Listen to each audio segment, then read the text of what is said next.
Boa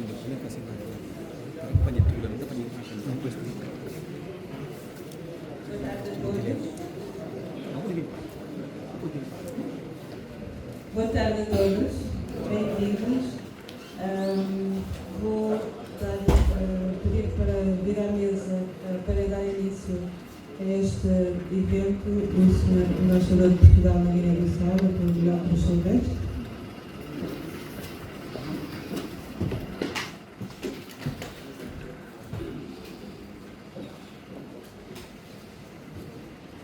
Seguidamente peço ao professor Dr. Miguel Romão para se dirigir à mesa, assessor científico e presidente do Conselho Científico da Faculdade de Direito de Bissau, e o mestre Alcides Gomes, diretor da Faculdade de Direito de Bissau.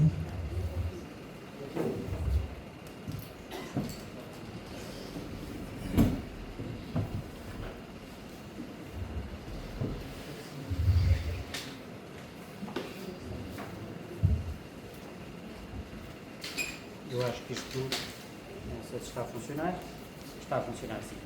E por isso, mais uma vez também, boa tarde a todas e a todos. Eu acho que nunca vi esta sala do Centro Cultural Português tão cheio para um evento a esta hora e por isso não deixa de ser um muito bom sinal que tenhamos aqui uma casa cheia de participantes, espero que entusiasmados também com a apresentação destas três obras. Permitam que comece, enquanto anfitrião deste espaço, que sendo o Centro Cultural Português se integra também na Embaixada de Portugal e, por isso, enquanto Embaixador de Portugal, cabe a mim dar as boas-vindas a este evento e começo também por saudar os meus colegas de mesa, o Sr. Diretor da Faculdade de Direito de Bissau, mestre Alcides Gomes, bem-vindo, e também o Sr. Assessor Científico da Faculdade de Direito de Bissau, o Professor Dr. Miguel Romão, muito bem-vindo também a esta casa, com a qual tanto tem participado. Saúdo também alguns dos intervenientes que, ao longo desta sessão, terão aqui honras de palco, nomeadamente o Dr. Dagmar Costa, que é o autor de uma das obras que são hoje apresentadas, e também os mestres Hamilton Teixeira e Domingos Pereira, que nos irão falar precisamente sobre a obra do Dr. Dagmar da Costa. Com estas notas específicas, e sem deixar também de reconhecer o Sr. Procurador-Geral Adjunto e também o Sr. Bastonário da Ordem dos Advogados, que muito nos honram com esta presença, considero que estão honrados todos os protocolos, portanto, digníssimos e distintos convidados, minhas senhoras e meus senhores. Como disse, é com um grande prazer que estou aqui hoje, esta tarde, no Centro Cultural Português de Bissau, para este evento de apresentação e lançamento de três relevantes obras académicas que foram editadas pela Faculdade de Direito de Bissau. Este momento que nos congrega simboliza não apenas a conclusão destes trabalhos intelectuais, mas também um compromisso de longa data da Faculdade de Direito de Bissau e da parceria que há mais de 30 anos une a Faculdade de Direito de Bissau à Faculdade de Direito da Universidade de Lisboa e que é apoiada pela cooperação portuguesa desde a sua gênese. Estamos, de facto, perante uma aposta conjunta no desenvolvimento do ensino universitário e da investigação científica na Guiné-Bissau, através da produção de conhecimento jurídico-científico e da promoção da reflexão crítica sobre temas fundamentais para a sociedade guineense e para o contexto da sub-região em que se enquadra. As três obras que são hoje aqui apresentadas são fruto do esforço coletivo, da dedicação e do trabalho árduo dos alunos, dos docentes, bem como de todos aqueles que integram e fazem parte da Faculdade de Direito de Bissau. Cada uma destas publicações, de forma distinta, aborda questões cruciais e atuais. Estou certo que será uma grande mais-valia, não só para a comunidade académica e para todos aqueles que se interessam pelo pensamento jurídico, mas também para outros que se debruçam sobre áreas das ciências sociais, sejam elas as relações internacionais ou a administração pública, unicamente para citar duas delas. Minhas senhoras e meus senhores, indo aqui e sem quebrar aqui também aquela que é a divisão de tarefas com os meus colegas de mesa, gostava somente de falar brevemente de cada uma das três obras. A primeira destas obras, os estudos sobre a OHADA, e para quem não conhece o acrónimo, trata-se da Organização para a Harmonização do Direito Empresarial em África. Esta obra, estudos sobre a OHADA, o número 3, dá continuidade aos esforços da Faculdade de Direito de Bissau na promoção do entendimento dos instrumentos pelos quais a Organização para a Harmonização do Direito Empresarial em África promove a integração jurídica, sobretudo através dos atos uniformes,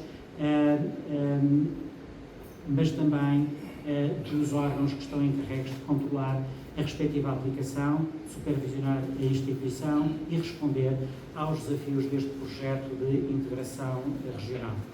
É, por isso, uma leitura essencial para todos aqueles que se interessam pelo direito comercial e pelo fortalecimento das dinâmicas de integração jurídica e económica em África, que é um elemento fundamental para a trajetória de convergência e inserção colaborativa da Guiné-Bissau nas organizações e subcontextos regionais a que pertence. A segunda publicação, que é hoje aqui apresentada, trata-se do 11º volume do Boletim da Faculdade de Direito de Bissau. Este boletim tem reunido artigos de opinião e trabalhos de ensaio e investigação que são realizados pelo pessoal docente e discente da Faculdade de Direito de Bissau. Esta 11ª edição deste volume, ou 11º volume do boletim, tem vindo a assumir-se como uma importante plataforma para a criação e disseminação do conhecimento jurídico desenvolvido intra-faculdade. E o volume que é hoje trazido ao público contribui, como os 10 anteriores, para a materialização daquilo que é o pensamento jurídico feito na Guiné-Bissau, numa diversidade de temas dos contextos jurídicos guineense e internacional, tanto numa vertente teórico-epistemológica como prático-empírica. Por último, a terceira obra do conjunto que hoje é aqui apresentado e que se intitula Exercício do Direito de Manifestação como Forma de Limitação do Poder Político, que é da autoria do Dr. Dagmar da Costa. Esta obra, que depois estará aqui apresentada com detalhe, debruça-se sobre uma matéria que é de atualidade renovada por ser um elemento central à democracia e ao ideal comum de Estado assente no primado do direito, em instituições democráticas e no respeito pelos direitos humanos. A liberdade de pensamento, a liberdade de opinião, a liberdade de expressão são direitos humanos fundamentais, ou no seu conjunto constituem um direito humano fundamental. E são também uma pedra angular da democracia. E uma das mais poderosas ferramentas à disposição dos cidadãos para exercerem precisamente a sua liberdade de expressão acaba por ser o direito à manifestação. O direito à manifestação pode, pois, contribuir para que as instituições democráticas funcionem de forma justa e equilibrada. Em suma, estas 13 publicações que são hoje aqui apresentadas são, como já disse, no seu conjunto, um reflexo do compromisso da Faculdade de Direito de Bissau com a investigação científica ancorada na qualidade académica. Sendo obras de cariz científico, merecem uma ampla divulgação. E por isso o Centro Cultural Português é um espaço aberto, um espaço de debate, e é com muito orgulho que acolhemos este momento. Estas publicações são também um bom exemplo da vitalidade da parceria que une há mais de 30 anos a Faculdade de Direito de Bissau e a Faculdade de Direito da Universidade de Lisboa, e que é apoiada pela cooperação portuguesa, volto a repetir intencionalmente, E esta aposta conjunta que é feita na formação e capacitação de profissionais que sejam capazes de contribuir de forma muito significativa para o avanço da sociedade guineense. Este é um projeto que queremos que continue com esta vitalidade e entusiasmo. Minhas senhoras e meus senhores, a Faculdade de Direito de Bissau tem, ao longo dos anos, vindo a consolidar-se como um centro de excelência do ensino jurídico. Com estas e com outras publicações, abrem-se também novas possibilidades de consolidar de forma ampla a presença da Faculdade de Direito de Bissau e da doutrina guineense como uma referência no cenário académico da Guiné-Bissau, mas também a nível internacional. A nível internacional na sub-região, aqui da África Ocidental, mas também no contexto mais alargado da lusofonia. A produção de conhecimento jurídico de qualidade é um aspecto fundamental para o desenvolvimento de qualquer país. E é também fundamental para a construção de um sistema de justiça cada vez mais sólido e acessível para todos os cidadãos. E a Guiné-Bissau, neste contexto, não é uma exceção a esta regra. E por isso, ao concluir, eu gostava de agradecer a todos e todas os envolvidos na produção destas obras, aos alunos, aos investigadores e aos professores que dedicaram o seu tempo, o seu talento e os seus esforços para que este resultado fosse possível. Agradeço também ao professor Dr. Miguel Romão, professor científico da Faculdade de Direito de Bissau, que em conjunto com o corpo docente da Faculdade, e aqui saúdo muitos elementos do corpo presente que estão aqui connosco, e como disse, em conjunto com o corpo docente da Faculdade, o Dr. Miguel Romão tem trazido um renovado dinamismo às iniciativas públicas da Faculdade.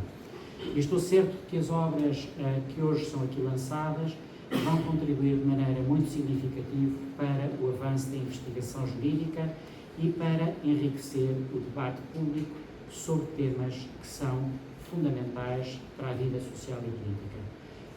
Termino dizendo que o Centro Cultural Português em Bissau é e será sempre uma porta aberta para vos receber.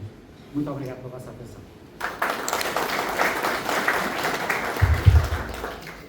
Muito obrigado, Sr. Embaixador. Passamos agora a palavra ao professor Dr. Miguel Romão, assessor científico da Faculdade de Direito de Bissau.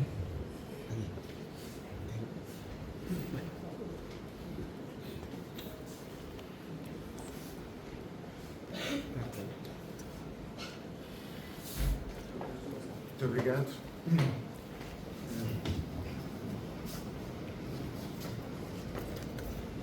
Cumprimento o Sr. Embaixador, cumprimento todos os colegas, alunos, toda esta magnífica audiência que tenho a honra de poder estar, minhas senhoras e meus senhores.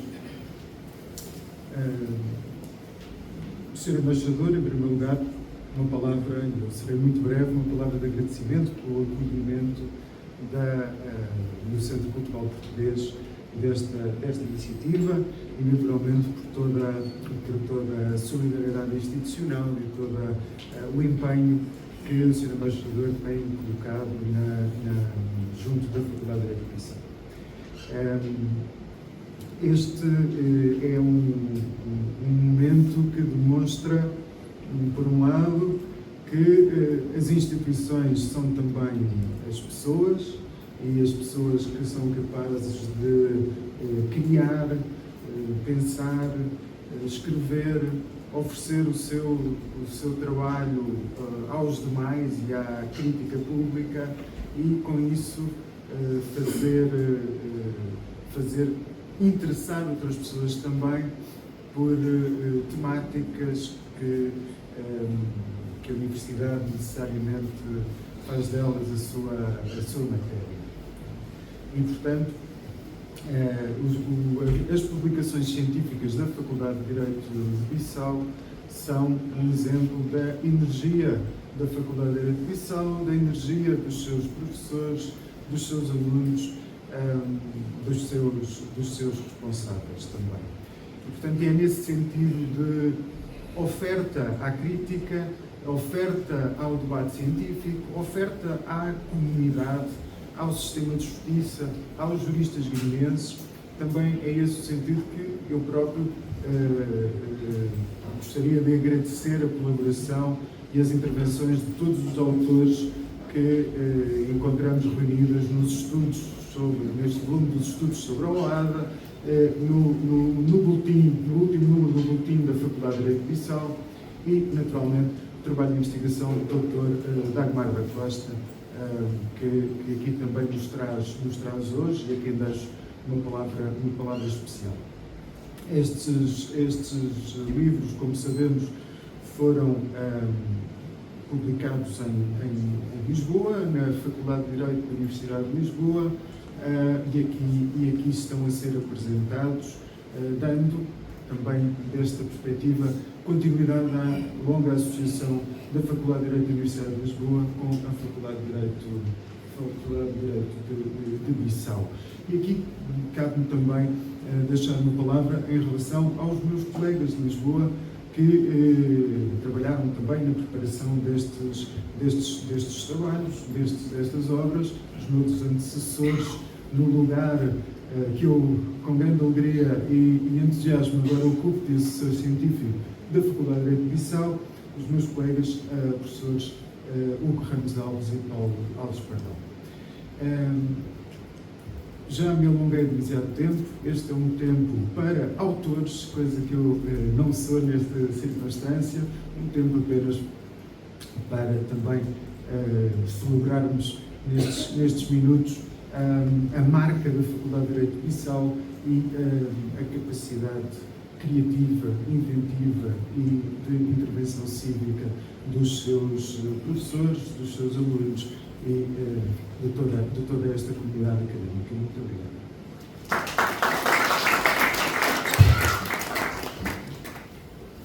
Muito obrigado.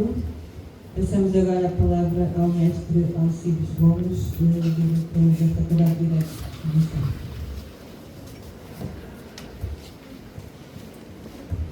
Cumprimento ao Sr. Embaixador de Portugal, Dr. Miguel Silvestre, Sr. Sócio-Científico da Faculdade de Direito, Sr. Dr. Miguel Romão, Sr.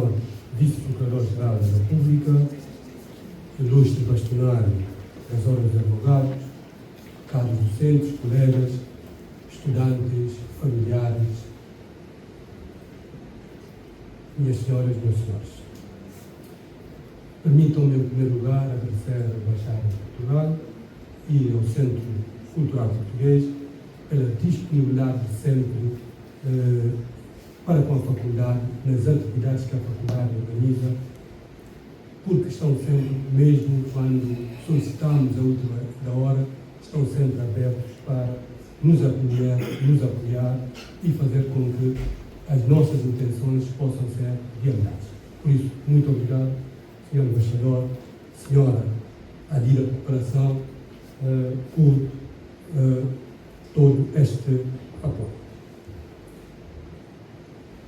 Um especial agradecimento ao Camões, Instituto da Língua e da Cultura, porque se estamos nestes momentos a celebrar publicações e obras e investigações, temos que dizer que isto é devido em grande parte ao Instituto Camões pelo inestimável apoio que tem dado à Faculdade de Direito de Bissau e que nos permite investigar, publicar obras tal como acontece hoje. Portanto, meu obrigado à Faculdade por todo este apoio que tem durado ao longo destes anos. Ao Instituto Camões agora, a cooperação portuguesa em geral, porque antes do Instituto já existiram outras instituições que sempre apoiaram, como frisou o Sr. Embaixador, desde o início da faculdade, há mais de 30 anos. Hoje, mais uma vez, apresentamos obras publicadas pela Faculdade de Direito de Bissau, num claro compromisso desta instituição para com a investigação científica, uma investigação de qualidade. São 3 obras, como já se referiu aqui, 2 coletivas e uma individual. Neste caso, a dissertação de mestrado do agora mestre Dagmar Costa, com o qual tivemos ocasião de partilhar momentos ao longo dos seus estudos, e por isso, neste momento, eu digo que é um orgulho e não uma surpresa poder estar aqui a ver publicada uma obra da sua autoria. A Faculdade de Direito de Bissau tem consciência da necessidade de se pensar o direito tendo em conta a realidade nacional. A realidade que vivemos hoje dá mostra de que a Guiné-Bissau, os intelectuais guineenses, os profissionais guineenses devem começar a poder ajuizar os diferentes valores humanitários em termos locais. Nós nos globalizamos, mas sem deixar de ser nacionais, de ser pessoas que têm atenção à particularidade do país e das pessoas que vivem neste país. E a faculdade sabe que este é o seu dever de pensar nestes termos. O boletim da Faculdade de Direito de Bissau e os estudos sobre o ADA são efetivamente demonstração desta consciência de pensar o direito nacional, local, de pensar tendo em conta aquilo que é a realidade dos guineenses, do povo da Guiné-Bissau. O boletim é uma obra coletiva com 17 artigos de 18 autores. Estou a falar agora do boletim número 11 que estamos a apresentar. E uma revista de âmbito genérico que congrega obras de diferentes vertentes, de penal, policial, ambiente e outros gêneros, mas com uma particularidade de cada uma dessas obras ser pensada essencialmente tendo em conta a realidade da Guiné-Bissau, as nossas particularidades. Aos diferentes autores que participaram na publicação de obras destes artigos do boletim, alguns desses autores aqui presentes, agradeço aqui o empenho, a dedicação e o saber que trazem para com as suas dissertações, as suas obras para a Guiné-Bissau. A preocupação em analisar e refletir, com base na ciência e no negócio científico, questões relevantes para o país, de forma a permitir um melhor acesso ao direito e à justiça dos cidadãos e, consequentemente, uma melhor aplicação do direito, uma aplicação do direito mais eficiente e mais eficaz, tem sido o panorama da Faculdade de Direito de Bissau. E os estudos sobre o ADA também não deixam de ser uma demonstração desta realidade. A OADA, que é uma organização regional de que a Guiné-Bissau faz parte, é uma organização de matriz essencialmente francesa, o que nos coloca perante problemas concretos de harmonização do direito que emana desta organização com o sistema jurídico a que estamos habituados. Por isso, a faculdade entendeu seu dever essencial enquanto instituição de ensino de direito, estudar em concreto os temas relacionados com o direito produzido nesta organização regional, para poder facilitar os aplicadores no seu conhecimento, no seu acesso e poder garantir também uma melhor justiça. O estudo sobre a ADA 3, que agora se publica, tem participação de 12 autores que escreveram 12 artigos. Escrever no contexto da Guiné, para quem conhece a realidade deste país, não é fácil. E quando falamos de autores neste número que publicam, fazem esforço para publicar, quem não vive esta realidade de publicação pode pensar que chega-se, senta-se e sai a obra no instante.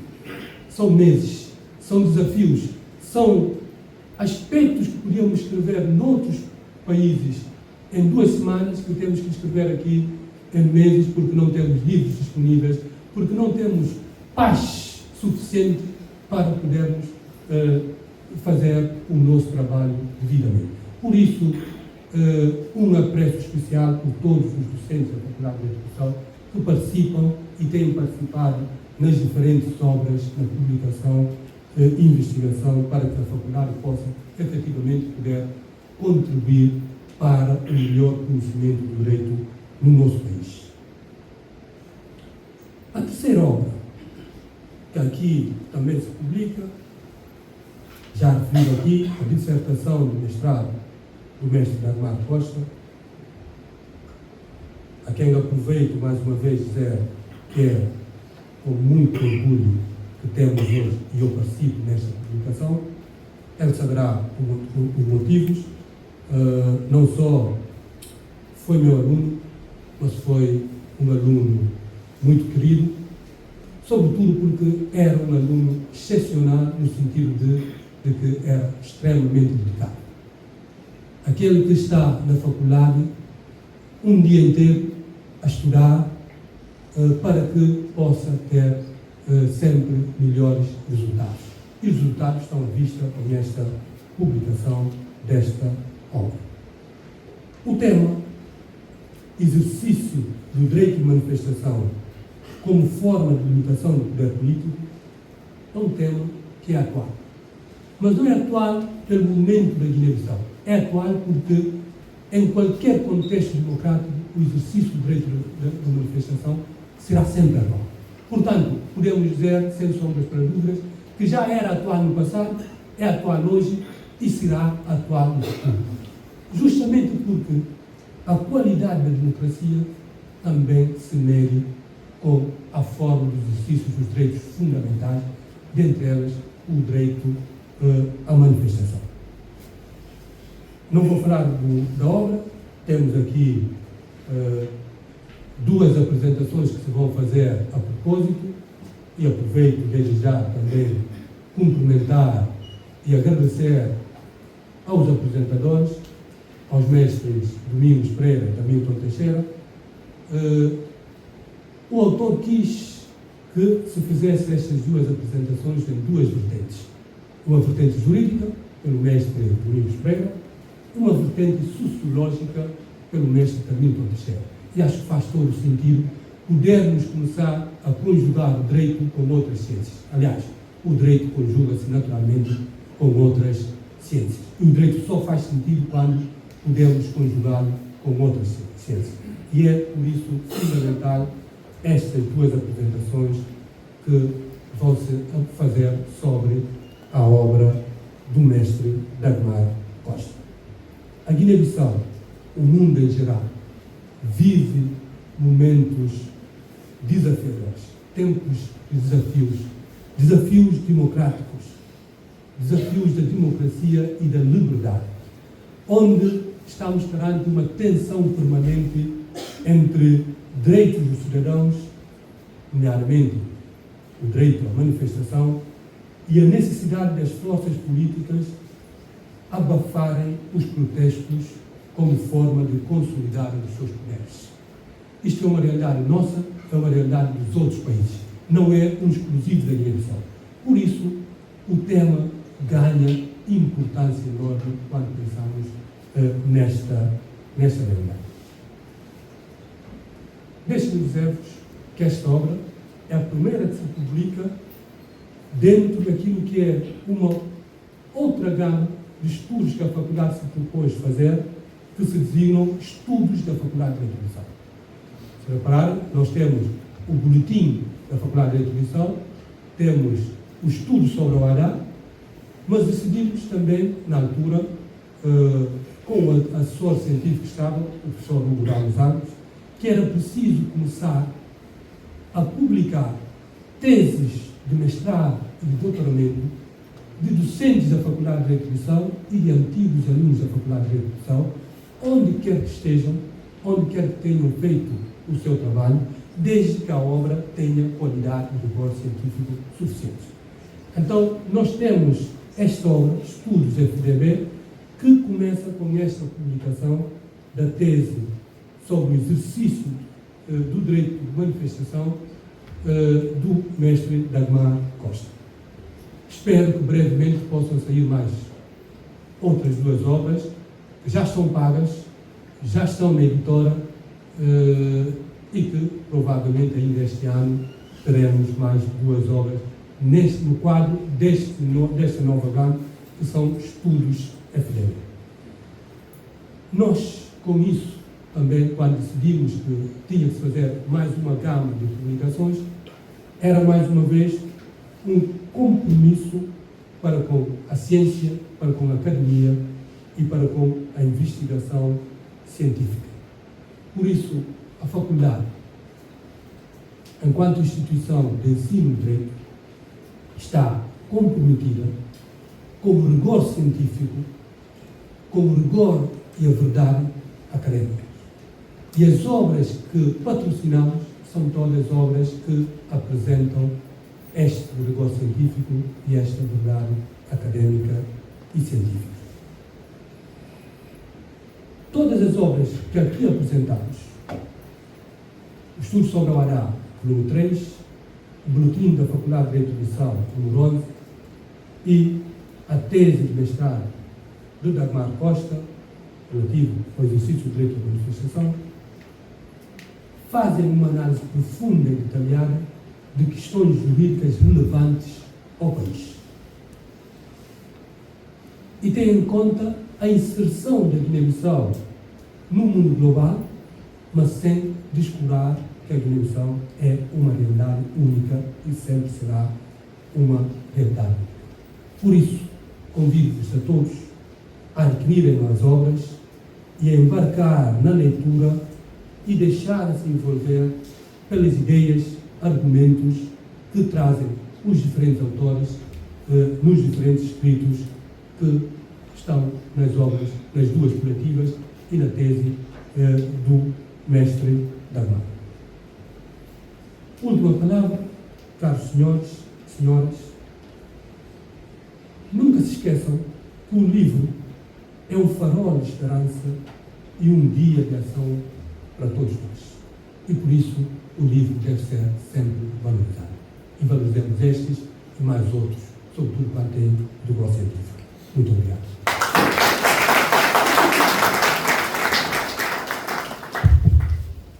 Muito obrigado a todos os intervenientes nesta mesa de abertura.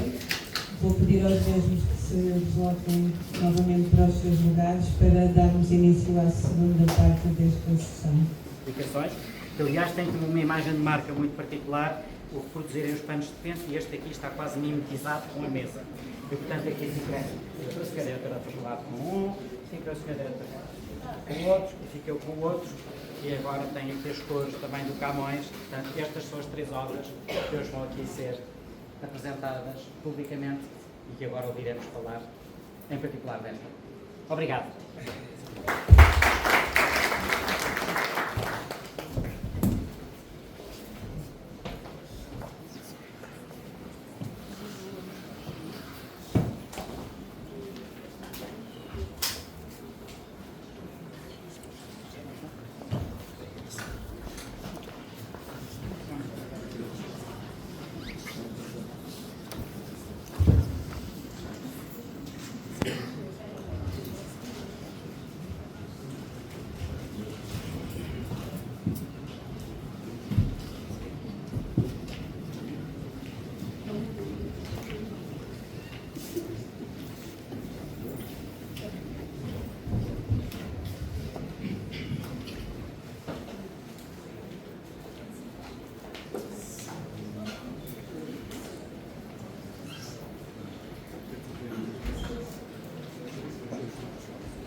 Muito obrigado. Vamos iniciar. Passo a palavra ao mestre Hamilton Teixeira.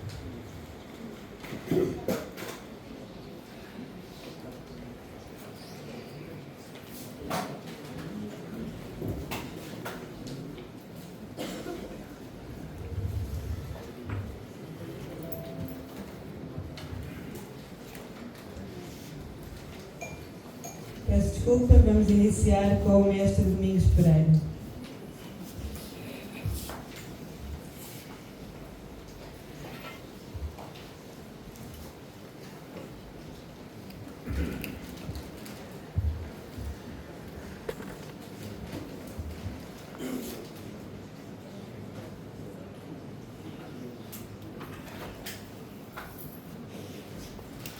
Cumprimentos a todos.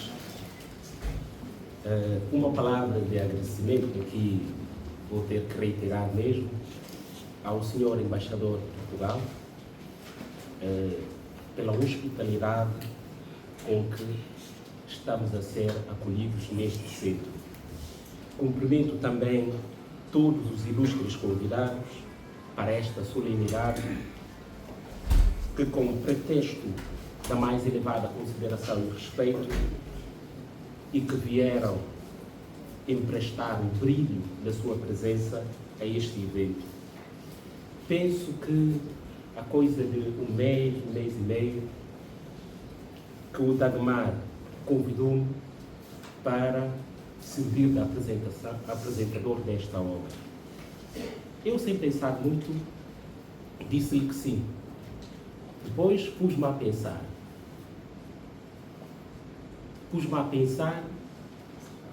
Em que é que eu poderia estar a meter-me. E pensei, porque eu? Muitos de vocês teriam pensado, porque eu? Porque eu, com fundamentos que o Dagmar priva e conhece muitos dos que foram meus docentes, mais tarde seus docentes, muitos bons oradores desta cidade, porque é que foi-me escolher? E pensei, outra vez, por que não eu? Às vezes nós não pensamos nisso. E eu pensei, por que não eu? Pronto, serei eu. E será com muita honra, de um enorme prazer, que estou aqui, que estarei aqui a apresentar esta obra. Eu conheço o Dagmar como meu aluno de Direito Constitucional no primeiro ano de licenciatura de Direito na Faculdade de Direito de Bissau. Lembro perfeitamente do impacto que a sua boa educação causava em toda a gente. O impacto, sobretudo, pela sua humildade, capacidade mobilizadora. Aliás, a sua capacidade mobilizadora está patente nesta sala. Esta multidão, tão diversa e tão vasta que aqui está, revela bastante aquilo que é o Dagmar como pessoa. Vou iniciar a apresentação deste livro intitulado Exercício do Direito de Manifestação como forma de limitação do poder político, começando pela conclusão a que cheguei a partir da sua leitura. Por que começar pela conclusão? Muitas vezes é vantajoso no sentido de, quando o tempo se esgotar, já terei terminado.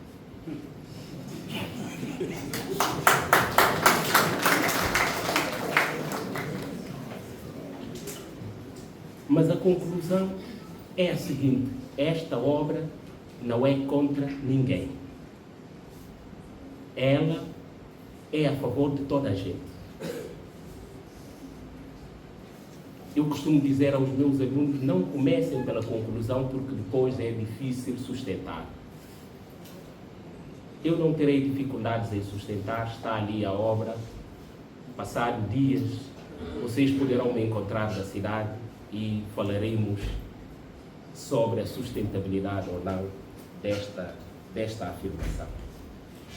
Este livro é o resultado de uma tentativa de revelação do regime de manifestação a partir do ordenamento jurídico guineense e dos instrumentos jurídico-constitucionais regionais, porque a Guiné-Bissau se vincula. Nele, o autor ultrapassa as insuficiências e os problemas que detectou e, essencialmente, apela-nos para os seus destinatários. Os seus destinatários, quem seriam os destinatários desta obra? A conclusão a que cheguei, somos todos nós, é a sociedade. Por quê? Porque o direito de manifestação é uma espécie de mecanismo de autodefesa posto à disposição dos cidadãos. Ninguém se manifesta só porque sim.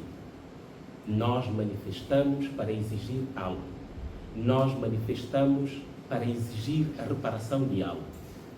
Daí a instrumentalidade desse direito. O direito à manifestação é aquela faculdade indispensável para a sedimentação, para a consolidação do Estado de Direito e democrático. A sua instrumentalidade, na sua instrumentalidade radica a sua fundamentalidade. Por quê? Porque auxilia-nos na proteção do nosso direito à vida, do nosso direito à educação, do nosso direito à saúde, do nosso direito à remuneração justa em virtude do trabalho realizado ou do serviço prestado. Eu vou avançar com mais uma outra conclusão. Uma das funções mais importantes dos docentes universitários, grupo a que o mestre Dagmar pertence, é criar conhecimentos.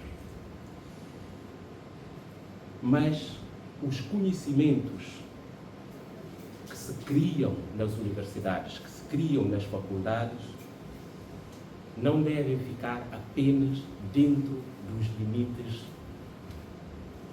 das faculdades e das universidades.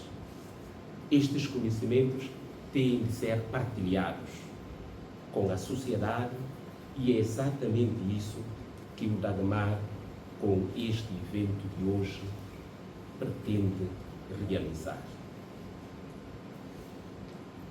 O direito de manifestação, já o disse e quero repetir, por ser uma faculdade indispensável para a sustentabilidade do Estado de Direito democrático, é sempre atual. Alguém já o disse aqui. A história nossa como africanos, a história nossa como guineenses, impele-nos para vários momentos de avanços tímidos, poucos, estagnação e para grandes recuos. E com isso, quero parafrasear o filósofo moçambicano Severino Nguenha. Todo o pretérito é passado, mas nem todo o passado é ultrapassado. Este passado não ultrapassado remete-nos para os 7 séculos de escravatura, de que se fala muito pouco aqui, ali naquele lapso temporal que vai do século VII ao século XIV, a escravatura árabe, praticada aqui em África, cujo epicentro é a zona aqui da África Ocidental, mais em concreto, nos territórios hoje que é Níger, que é o Mali. Mas também estendeu até a África Oriental. Depois do fim dessa escravatura, no século XIV, entramos para o século XV com mais um outro período de 5 séculos de escravatura. Esta praticada pelos europeus, não menos simpática, diria, aqui, em jeito de brincar com as palavras, que a primeira. A escravatura foi abolida em 1865 para os Estados Unidos e mais tarde para o Brasil em 1885. 1885, se bem se recordam, foi exatamente neste ano que em Berlim se fez a partilha, a divisão do continente africano e deu lugar a este território que hoje chamamos de Guiné-Bissau. Depois desse período, houve vários eventos, mas tenho aqui a assinalar, nesta concatenação de ciências, dizia o diretor, o direito tem que se associar, aqui estou-me a associar a história e a filosofia. Em 1948, quando se findou a Segunda Guerra Mundial, em Nova Iorque declararam-se os direitos humanos da segunda geração. Decidiu-se que todos os povos tinham direito de serem livres, a se autodeterminarem, de serem independentes. Todavia, nós africanos lusófonos não tivemos a sorte, em outras palavras, tivemos o azar de ter na direção de Portugal o Salazar. Quando a Guiné-Bissau disse eu quero esta autodeterminação para mim, Portugal respondeu com guerra. Quando Moçambique disse eu quero esta autodeterminação para mim, Portugal respondeu com guerra. Quando Angola disse eu quero esta autodeterminação para mim, Portugal também respondeu com guerra. E então devemos concluir que a expressão autodeterminação dos povos não era para nós, mas nós queríamos essa autodeterminação para nós. E levamos 11 anos de guerra. Em 1973, proclamamos a nossa independência, instituímos o nosso Estado e dispomos de uma Constituição. A Constituição nossa, que consagra o direito à manifestação, não é um ato do poder político, mas do povo que criou o poder político. Parafraseando Thomas Paine, para muitos o ideólogo da Constituição dos Estados Unidos, um poder político sem Constituição é um poder sem direito. E, portanto, para o direito, o poder político só o é na medida e nos exatos termos da Constituição e das leis. Tudo chamou-me a atenção nesta obra. Tenho a destacar as páginas dedicadas ao esclarecimento sobre a titularidade ativa de todos os cidadãos ao direito de manifestação e as questões relacionadas à quantidade necessária de cidadãos para o seu exercício. Aqui poderíamos estar a questionar: serão 1000, 2000, 2, uma pessoa? Problemática sobre o número mínimo de participantes numa manifestação. Isto, quando eu li, toda a carreira doutrinária, todo o debate em torno de quantidade mínima para o exercício desse direito, uns a dizer, se for só uma pessoa, estaria em causa a liberdade de expressão, não o direito de manifestação e exercício. Outros a dizerem, não devemos confundir as coisas, mas não vou esmiuçar isso, está ali a obra, as conclusões vocês poderão chegar. Mas eu trouxe esta passagem porque, se bem se recordam, aqueles que aqui estavam, no dia 19 de janeiro de 2021, 4 anos envolvidos,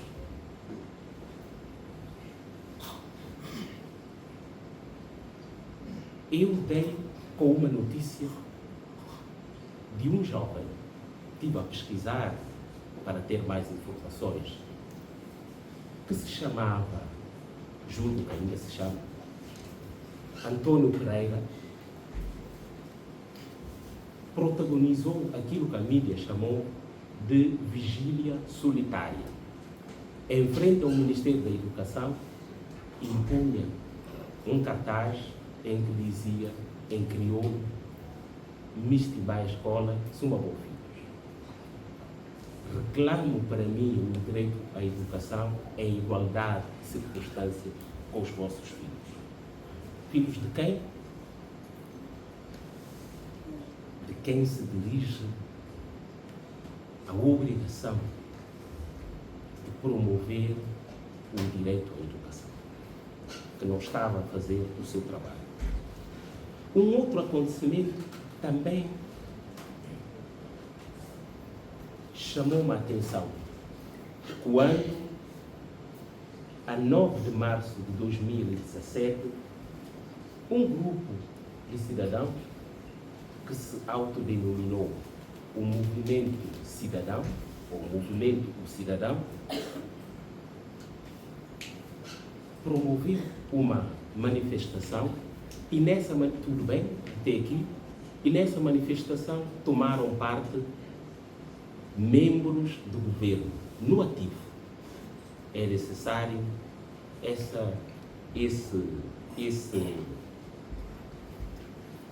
relevo, membros do governo que estavam no ativo.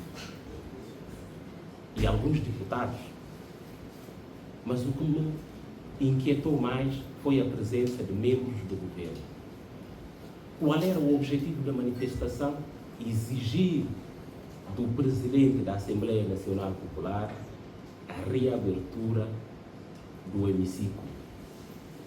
A reabertura do hemiciclo para permitir as reuniões, as sessões plenárias da Assembleia Nacional Popular.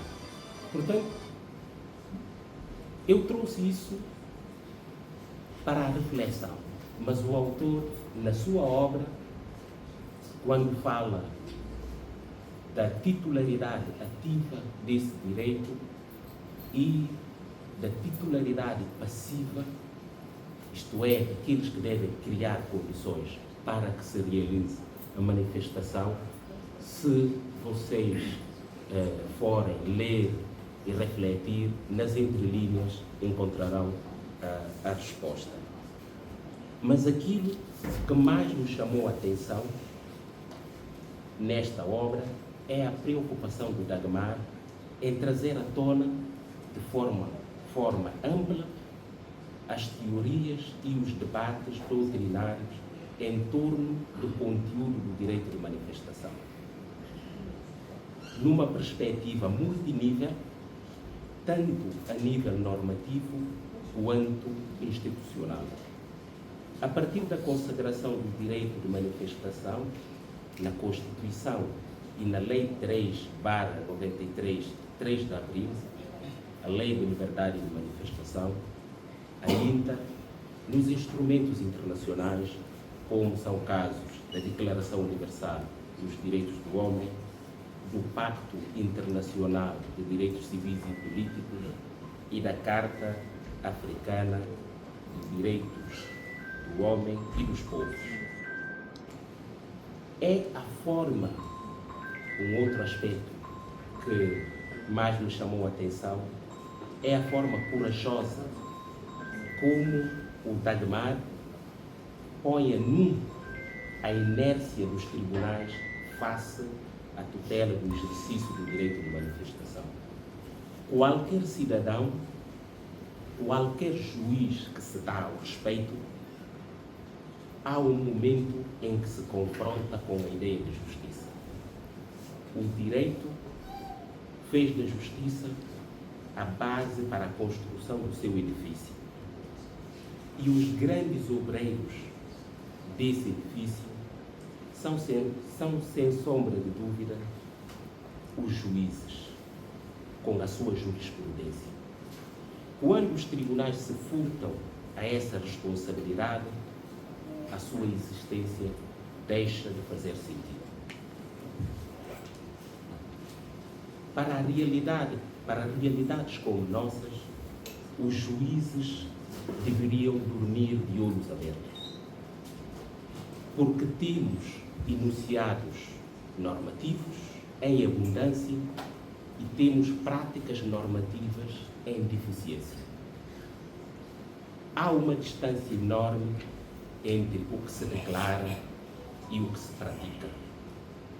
O direito de manifestação temo pela Constituição e pela Lei de Manifestação. Temo pela Declaração Universal dos Direitos do Homem. Temo pelo Pacto Internacional de Direitos Civis e Políticos. E o direito de manifestação pela Carta Africana dos Direitos do Homem e dos Povos. Mas por que uma questão como ocorre? Por que é que o índice da sua prática em liberdade e em consciência é desproporcionalmente baixo? A resposta a esta questão, a resposta a esta inquietação é dada nesta obra. Razão por que vos recomendo adquiram a obra e encontrem as respostas. Muito obrigado.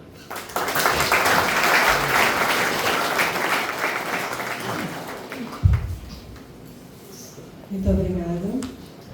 Passo agora a palavra ao mestre Carlos António Teixeira.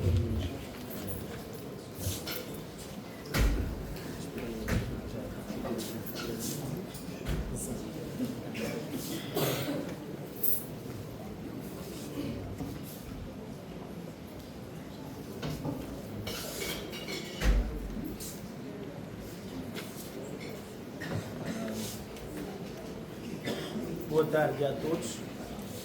Eu começo por dar parabéns ao mestre Dagmar. É um prazer poder participar deste momento tão particular e importante na sua vida. Importante enquanto um jovem guinense, um acadêmico africano e regional global. Dou-lhe parabéns porque, como já disse o diretor, não é fácil escrever um livro. Não é fácil só escrever um livro na Guiné-Bissau, mas não é fácil escrever um livro em qualquer parte do mundo. E aproveito assim para dar os meus parabéns. Eu não tive a oportunidade de cruzar-me com o Dagmar enquanto estudante, por razões óbvias. Ele é um jurista, eu sou um sociólogo, razão pela qual não podemos partilhar faculdade. Este convite chegou até a mim através também do diretor da Faculdade do Direito, por achar que era necessário ter aqui a presença de alguém que não seja propriamente do direito, mas cuja formação pudesse participar destas discussões. E é por isso que eu agradeço o Dr. Domingos, razão pela qual dou-me graças, porque não vou ter que falar do direito e não falarei de leis. Portanto, assim, excuso uma parte que já foi apresentada, que tem a ver com questões mais jurídicas ou legais. Cumprimento o embaixador, o diretor de faculdade, figuras aqui presentes, familiares e amigos do mestre Dagmar. Uma nota, quando eu estava a esfolhear o livro, percebi de que o prefácio foi feito em 2022 e o livro foi editado em 2023. Portanto, isto reforça aquela ideia de que o livro não foi feito contra ninguém e o livro não é contra o estado atual de quer que seja na Guiné-Bissau. Mas, quando também se diz de que o livro não é contra ninguém, eu cometo o atrevimento de dizer que o livro é contra tudo ou quem se atenta contra o Estado de Direito e Democrático. Portanto, fica aqui estas observações. Portanto,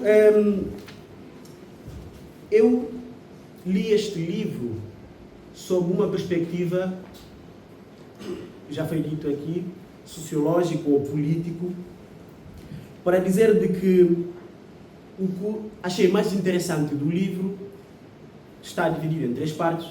É quando o mestre Dagmar começa a fazer as discussões, logo no primeiro capítulo, e não se apressou em falar de leis, não se apressou em falar do direito.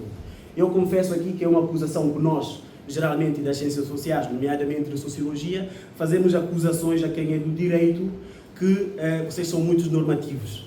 E eu estava a ler este livro, eu vi que o Dagmar não ficou preocupado em normal, se era contra a regra, se não era a favor da regra, se era constitucional ou não constitucional, mas convocou-nos à partida a toda uma reflexão teórica, conceitual, dos termos que depois foi sendo discutido ao longo da obra. Poder político. Tiveste o cuidado de convocar vários autores para esta discussão. Vibóbio, Marcelo, entre vários outros autores que discutiram de facto este assunto. O que é importante ressaltar nesta discussão, que vamos encontrar para os que já adquiriram e os que vão adquirir ainda o livro, logo na primeira parte, é sobre a natureza do poder político. Eu tive o cuidado de olhar e, conceitualmente, os conceitos não são dados. Nós não jogamos os conceitos. Nós não chamamos um determinado conceito e deixar que a plateia interprete de uma forma subjetiva o que é que nós queremos dizer com determinados conceitos. Por isso é que os conceitos, por vezes, não são uniformes, mas também nós não podemos banalizar o conceito, porque os conceitos têm história, os conceitos têm contextos, e daí que nós não podemos dizer que cada um tem a sua definição do que é o poder político, do que é o Estado de Direito, do que é a democracia. Há um consenso. E este consenso pertence à comunidade acadêmica. E aí dou parabéns ao mestre Dagmar, porque ele teve cuidado, mesmo tendo várias perspectivas do poder político, da sua natureza, mas ele nos conduziu a uma discussão conceitual. A finalidade do poder político. O que é um poder político? A que presta, a que finalidade serve, foi pensado, foi inventado o poder político. E aqui na página 36, depois de algumas perguntas, vai dizer: queremos tão só tecer algumas noções que nos permitam compreender o seguinte, 2 pontos. O que é este poder, como eu estava a dizer? A sua razão de ser, por que é que uns mandam e outros obedecem? Qual deve ser a sua posição em relação aos membros da comunidade política? E o mais importante de tudo, que linha deve seguir os exercícios do poder outorgado aos governantes?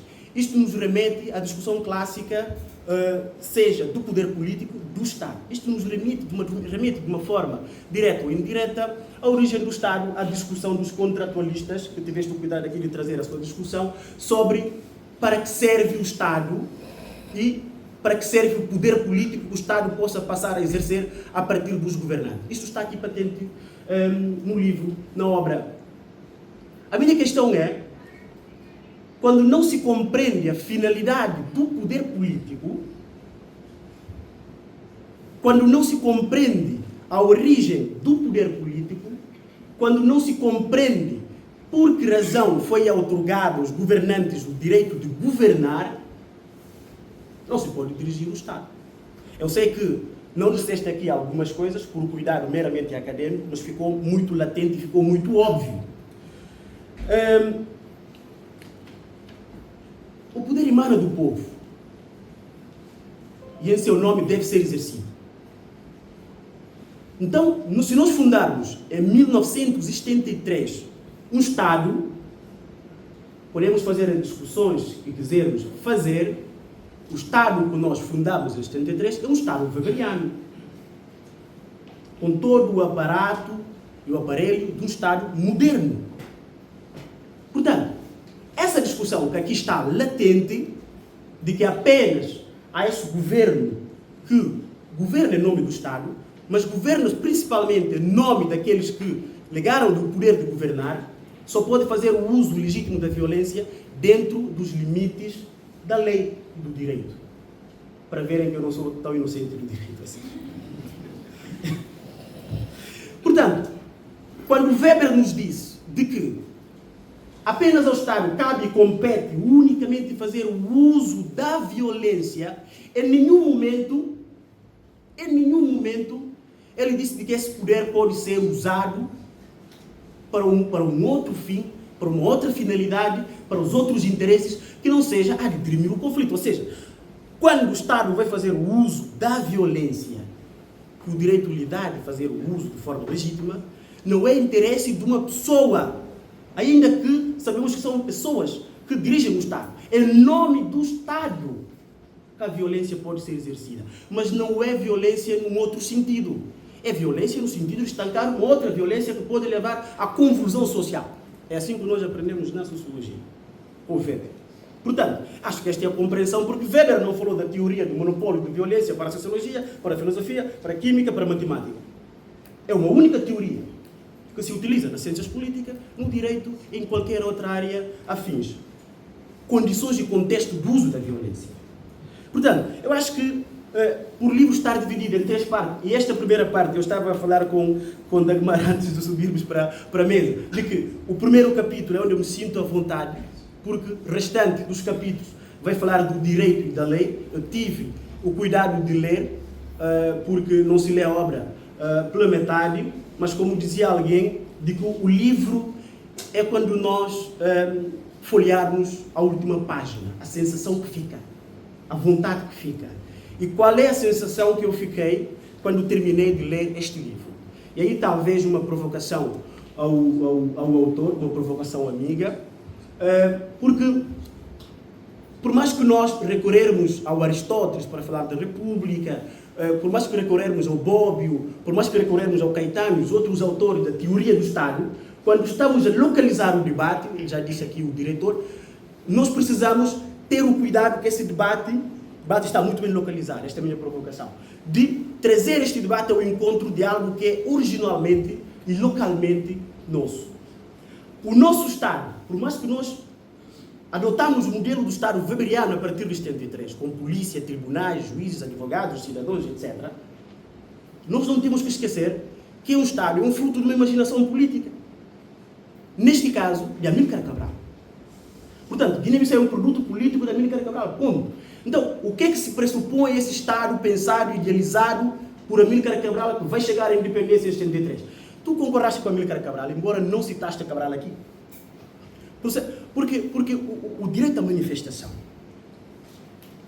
é um direito que é dado, esta é a minha interpretação, não do direito não jurídico, é um direito que é dado às pessoas, aos cidadãos, de, em cada momento, em cada fase, na história desse Estado, em que não se contentam com os poderes instituídos de se revoltar, de se rebelar para cobrar os seus direitos. Porque este cidadão tem a consciência de que é em seu nome que é feito e que é exercido o poder, o direito e as leis. Portanto, quando se priva estes direitos por outras interpretações que fiquei a saber que não são legais, nós estamos a fazer um convite para voltar ao estado da natureza e ao estado do mais forte. Portanto, quando eu convoquei aqui a Amílcar Cabral, nós temos que ver os argumentos que levaram à fundação do Estado da Guiné-Bissau, como é que estes argumentos se casam com o direito pensado na Roma Antiga, com o direito clássico. Ou seja, Amílcar Cabral não foi uma espécie de um fatalista. Na hora da sua morte, o testemunho da esposa consta de que queriam amarrá-lo em Conakry. E ele disse: a mim ninguém me amarra, porque esta luta é para que amanhã ninguém venha ser amarrado. Portanto, eu não deixo que vocês me amarrem. Há um elemento pedagógico até na hora de morte de Amílcar Cabral. E é óbvio que se ele deixasse que fosse amarrado e trazido a Bissau, não seria assassinado. Mas por que é que ele preferiu ser amarrado naquelas condições e morrer na rua? Por quê? Como ele disse, eu sou um simples africano tentando saldar a minha dívida com o meu povo no contexto do meu tempo. Portanto, a nossa independência é a primeira motivação convicto de defesa dos direitos humanos, de compromisso com o Estado de Direito, porque foi o Amílcar Cabral quem disse de que o nosso Estado é exatamente para acabar com os 500 anos que foram de exploração, de subtração dos direitos, de negação dos direitos, da despersonalização do homem e da mulher africana, da descaracterização do homem e da mulher africana. Portanto, quando ele disse que a independência é um fato cultural, e ele estava a dizer de que, como disseram por 500 anos, que nós não temos cultura, a independência vai ser um meio que vai nos consubstanciar, fazer chegar a um Estado, e esse Estado permitirá construir uma sociedade justa, uma sociedade progressiva e uma sociedade em que ninguém possa ser amarrada por qualquer que seja a razão, porque será um Estado de direito e democrático. Portanto, eu dou parabéns mais uma vez por esta obra, pelo livro. Eu ficava aqui, fiquei muito contente com o teu livro. Estou-lhe a conhecer agora, menos de uma semana, e eu espero que o que está no livro seja de facto o teu estilo, não é? O acadêmico não deve se distanciar do acadêmico e do que escreve. Eu falo isto porque em Cabo Verde um amigo me disse de que ele não reconhecia mais muitos intelectuais guineenses que ele conheceu durante a época de estudos, infelizmente, porque a Guiné é um país onde todos os homens perdem a razão. Espero que não venha a perder a sua razão.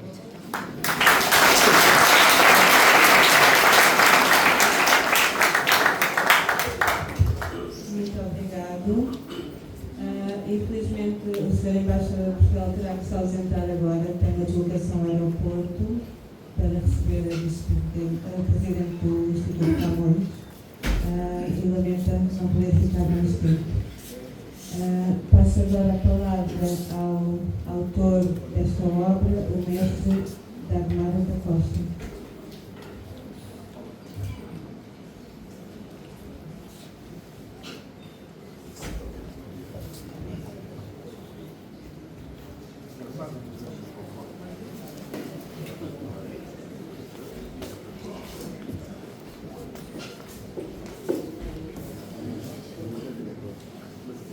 Bem, muito boa tarde a todos. Acho que já é boa noite. O meu computador ainda tem hora de Cabo Verde. O meu computador está com hora de Cabo Verde. Muito boa noite a todos. Excelência, senhor assessor científico da Faculdade de Direito de Bissau, professor Dr. Miguel Romão. Excelência, senhor diretor da Faculdade de Direito de Bissau, mestre Alcides Gomes, ilustres docentes, caros convidados, caros estudantes, familiares e amigos, meus senhores e minhas senhoras. Neste dia tão especial, gostaria de manifestar a minha profunda gratidão por estarem aqui presentes no lançamento deste livro, que representa a concretização de um sonho há muito acalentado. A vossa presença significa mais que meras palavras que posso aqui exprimir. Cada olhar atento, cada sorriso, cada incentivo e cada palavra de carinho são para mim uma fonte inesgotável de inspiração e motivação. É com grande satisfação e profundo respeito que encontro aqui, hoje, diante de todos vós, para compartilhar e apresentar o meu livro intitulado Exercício de Direito de Manifestação como Forma de Limitação do Poder Político. Um trabalho que reflete não apenas a minha trajetória acadêmica e pesquisa, mas também um compromisso que reafirmo aqui com a defesa dos direitos fundamentais e com o entendimento das dinâmicas entre a liberdade individual e a autoridade pública.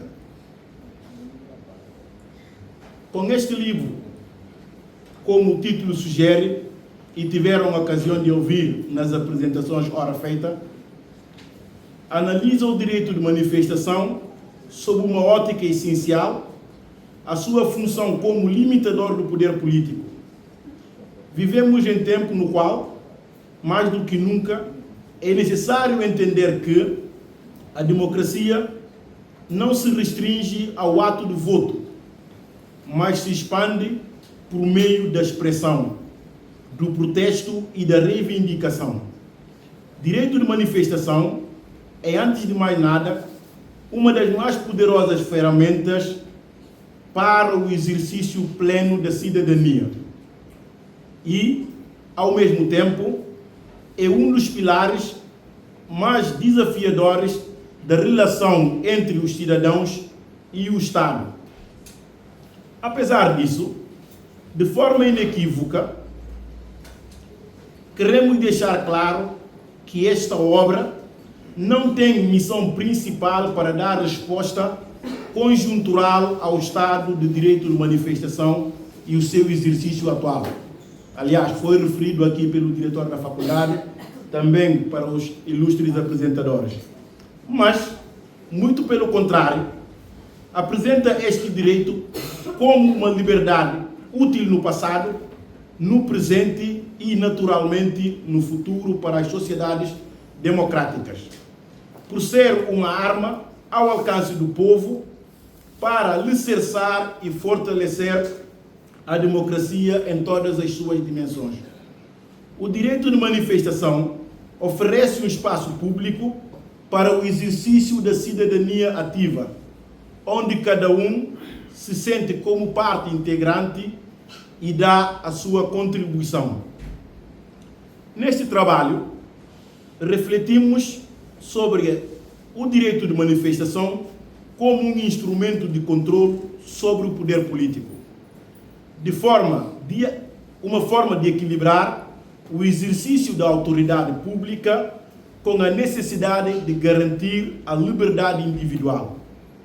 A manifestação, seja ela pacífica ou mais enérgica, tem um papel crucial na construção de uma sociedade democrática, pois permite que as vozes das minorias, das maiorias insatisfeitas e até mesmo as organizações da sociedade civil sejam ouvidas.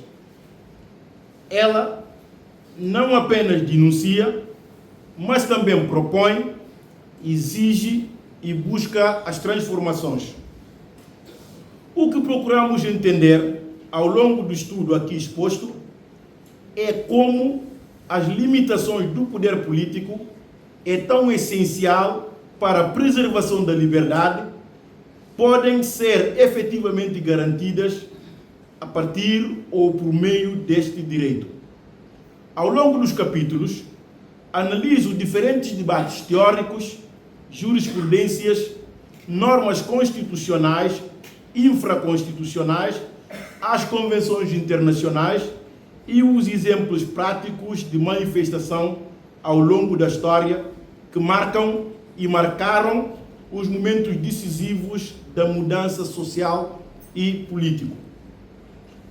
Neste contexto, direito de manifestação se releva não apenas como direito da liberdade, mas como um verdadeiro mecanismo de controlo e contenção do poder político, o que é fundamental para a manutenção do equilíbrio democrático e o Estado de Direito. Contudo, este exercício da liberdade não é absoluto e deve ser ponderado com outros direitos fundamentais, como a segurança pública e a ordem social. É a partir dessa tensão entre direitos que eu busco trazer para o livro uma análise crítica da atuação do Estado na regulação das manifestações e na atuação frente à necessidade de garantir a paz e a integridade social. Desta feita, vem nos demonstrar, numa da discussão que eu tenho com um dos apresentadores aqui, quando a nossa lei de manifestação vem, como é natural, fazer a restrição do exercício desse direito nos casos ditos zonas limítrofes. São essas zonas que os manifestantes do exercício dos seus direitos devem guardar uma certa distância.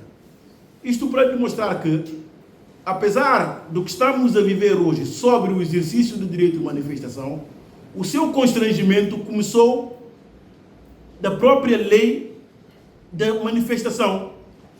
Quando se diz que não se pode, o exercício de manifestação deve-se guardar uma distância de 100 metros, por exemplo, ao mercado, às instituições públicas, escolas, embaixadas.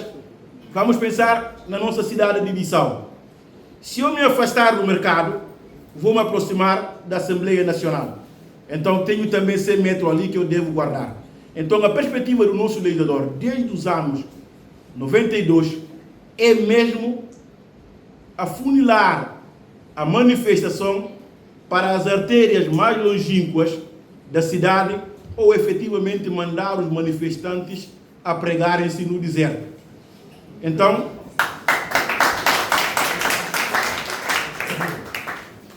é essa perspectiva também que nós queremos trazer a partir dessa discussão e dar aso ainda a maior discussão, porque antes da dissolução da Assembleia que precede a esta, chegou-se de levar para a discussão, infelizmente a discussão não se consumou porque a Assembleia foi dissolvida, um projeto de lei do exercício do direito de manifestação.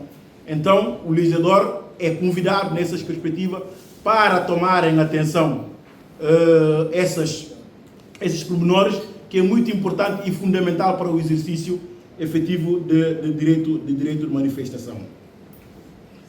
Continuando, o livro é, na verdade, espero que as páginas aqui apresentadas possam integrar as reflexões sobre o papel do direito de manifestação na nossa sociedade e que sirvam como base de debate construtivo do exercício da liberdade e podemos construir para fortalecer a nossa sociedade justa, plural e democrática. Em última análise, a obra é uma construção para a compreensão de que o jogo político e do poder, a liberdade de expressão e o direito de manifestação são verdadeiros vigilantes para a liberdade humana. Ou seja, não existe contradição efetiva entre o exercício do direito de manifestação ou de qualquer liberdade que seja consagrada na Constituição com o exercício do poder político.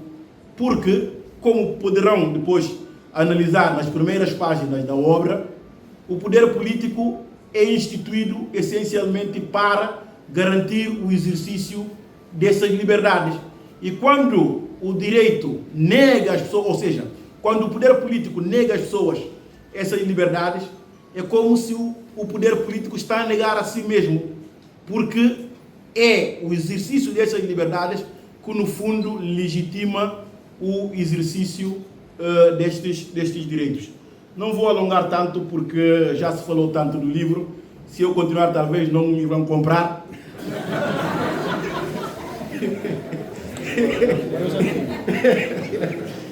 Mas seria bastante injusto fechar esta comunicação sem retribuir pelo menos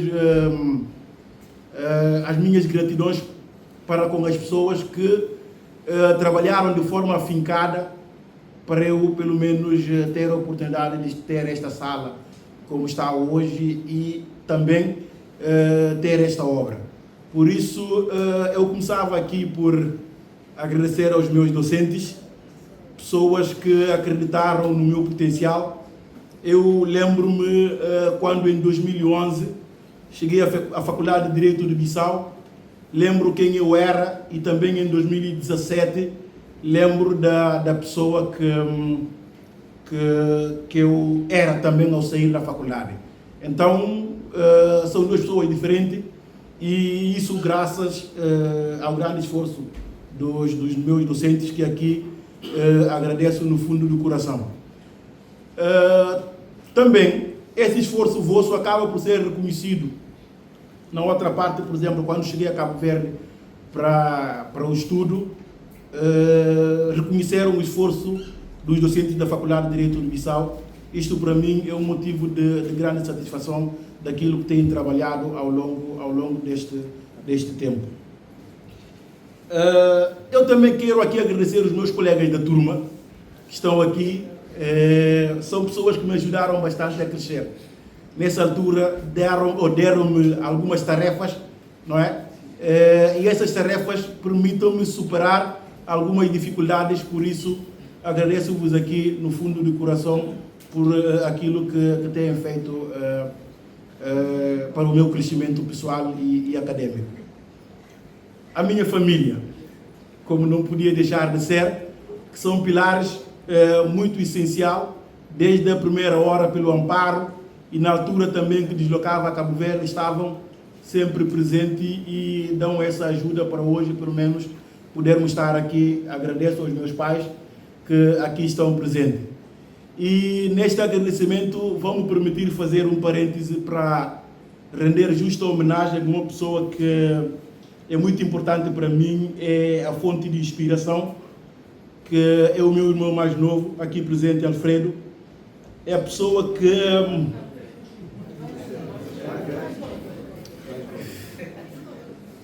que apostou em mim.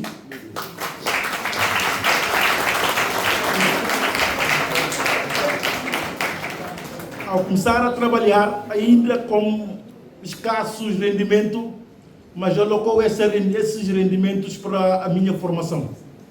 Então, isso não é para todos, por isso eu gostaria de deixar aqui falar.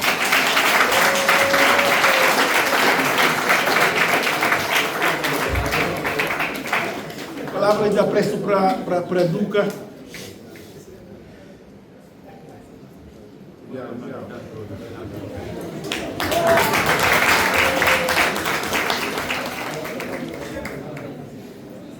E também essas palavras de apreço vai para a Tudinha, que sempre está ao meu lado, com grandes dificuldades, tem me ajudado também. Agradeço por isso.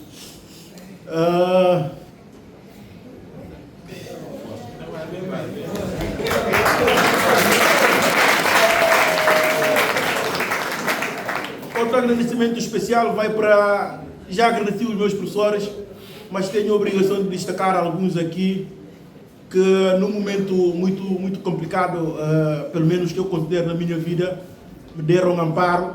Falo aqui de professor Januário, professor Alcides e professor Mário Lino, que me acolheram no escritório, onde eu pude aprender logo no primeiro momento que eu saí da faculdade. Muito obrigado a vocês por aquilo que fizeram por mim nesta altura. Também quero agradecer mais uma vez de forma especial o professor Alcides e o professor Hugo, que não pode estar aqui presente, mas já me enviou uma mensagem. São pessoas que contribuíram de forma direta para que esta obra pode ser publicada. Por isso não tenho mesmo palavra para vos agradecer, porque se calhar não é tão justo.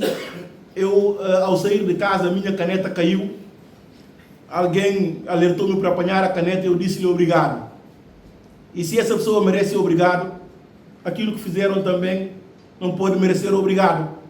Mas eu não conheço outra palavra para dizer além de obrigado. Muito obrigado a todos, obrigado pela vossa presença, amigos. Vejo aqui os meus amigos da igreja, vejo também o Padre Marcos, a pessoa que foi muito importante na minha educação, nas formações que deram-nos na igreja. Isto foi muito importante. Então agradeço a todos pela vossa presença. Acho que tenho que ficar por aqui mesmo.